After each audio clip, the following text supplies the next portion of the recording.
Hello guys, welcome back to my YouTube channel. In today's video, I'm going to show you how to use CapCut Pro without paying. So step 1, install CapCut.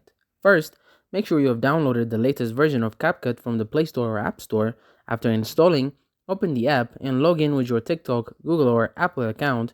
Step 2, unlocking Pro Tools. Now here's the trick. CapCut offers some pro features for free if you watch a short ad when prompt, use CapCut Web, CapCut.com. Many pro features are free online, or use a modded app, not recommended for security reasons, but the safest method.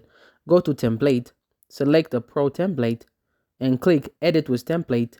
This lets you use pro assets without paying. Step 3, export without watermark.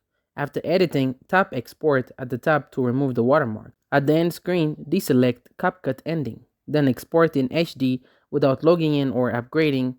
Free users can still export in 1080p. You can also turn on airplane mode after downloading assets to skip ads, and that's it. You just used CapCut Pro tools for free. Thank you guys for watching this video. If this video was helpful, don't forget to like and subscribe to my YouTube channel.